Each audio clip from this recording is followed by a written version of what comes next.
Hello, I'm Dr. Heidi Horsley, the Executive Director for the Open to Hope Foundation, and I'm here with my friend, Dr. Jill Harrington, and we're talking to her today about how we find hope after loss. Jill, let us know what you do.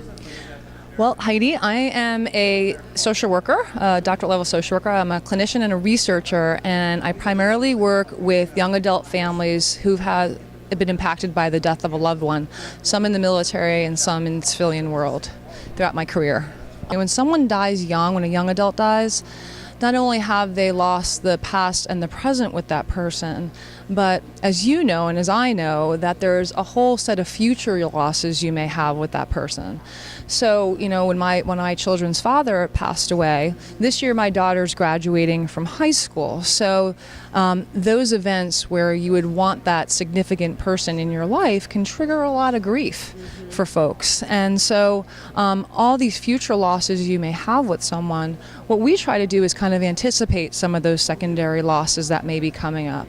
So I like this idea of anticipating them with the families. yeah, I think, as grief counselors, and as well as families who have had a death of a loved one, sometimes we don't recognize secondary losses. So the death of someone is the actual death, and with that has a rippling effect of these sort of non-death losses, but they're still associated with that physical death of that person in your family. So for instance, talk about a secondary loss can be change of a family structure. Having a sibling that dies. Say you're one of 4 siblings. Siblings now having a whole identity role change. Am I a one of 4 or now am I one of 3? So it's kind of loss of that family structure and really recognizing that.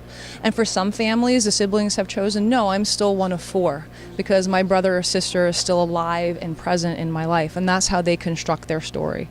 For parents, it could be, am I a parent anymore? Especially we see this with parents who have had an only child die. Am I still a parent? Or do I have 2 children or do I have 1 child? So these are the kind of questions that they bring to you and you help them to work through. Yeah, help them to work through. Or they try to figure, how they find hope for themselves is figuring out these types of, these other secondary losses that families are going through. And it's important for them to recognize that. Like sometimes, loss of an identity is huge in marital relationships when someone dies. There's a whole social role change that comes along with losing a partner, whether that's through death or divorce. You not only lose that person, you lose a lot of those social relationships. And that's, recognizing that for survivors and pointing that out and helping them cope with that is really important, but also helping their families to understand a lot of future losses that may occur after somebody dies. I like this. So talking to families and preparing them for future losses, normalizing a lot of what they're going through. And what are a couple of tips you could give families out there that have just had a loss and don't know how they're going to survive? Well, there's a lot out there, and that really depends on the person.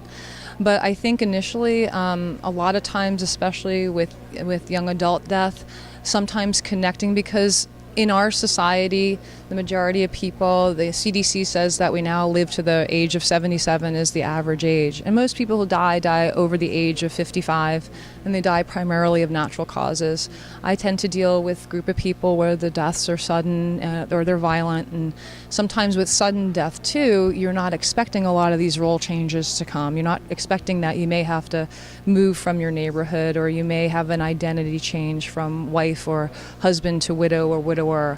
You may not know that all of a sudden grief rewrites your address book, and now you have friends who you'll no longer that were maybe attached to your husband or your wife, and of course you don't want to be the third wheel anymore. When you used to go out as couples, now people don't want to invite you out because you'd be the third wheel, or it might be uncomfortable for them to ask.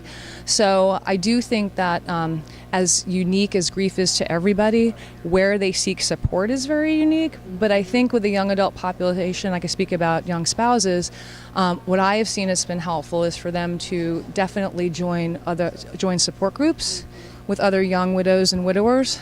And those issues of raising children while you're grieving, dating in new relationships after loss. These are all things that are kind of shared by young widows and widowers, and I think having that peer support is extraordinarily helpful to them. And I know you've been very involved in TAPS, and that's been a big part of your life. Yes, it's an amazing organization. If you've had a death of a service member or anybody in the armed services, TAPS provides a wonderful opportunity for peer support and mentoring. And it is wonderful for children, especially. I never forget when my daughter, when her dad died, it was very important when I brought her to a support group in the area. For a long time, she was saying to me, you know, most of the kids in her school, nobody really lost a parent. Most people underwent divorce or other types of, separation from parents. And when I brought her to a local hospice for a support group and she connected with other kids, it was extraordinarily important. And we're driving home and she doesn't say very many words. And she turned to me and said, "Mom, I now feel normal." Because all these other kids have also had a parent or someone close to them who took care of them died. And so I think for military kids, for kids who've had a service member, a parent service member, or a brother or sister, I think going to a place for us like TAPS where I could bring my children and they could also have that component too, because Dad served in the military, and it was really important for them to be able to connect with other kids who could understand that culture and that occupation and that lifestyle. And plus, it also builds up a network of support for them. So my daughter this year is going to college, and one of the kids she met at the Good Grief Camp met us at one of the universities that she was interested in, and it was like she had an instant connection with another peer who she'd known for several years, and we did a little campus tour with her, and my daughter, that was it. She was sold on the campus, and she had somebody there who she knew. And these kids formulate connections with each other, and so do families, and I think that's really important. As we journey through this together, I think an important piece of young adult death is often, because it's not seen a lot in American society, that our young families connect with one another so they could feel that common bond and also that common strengths together. Yeah, I think it is so important, Jill. Thank you so much for all the work you're doing. If people want to find you, how do they get a hold of you? They can contact me at the Center for the Study of Traumatic Stress. Very good. Thank you so much. And this is Dr. Heidi Horsley of the Open to Hope Foundation.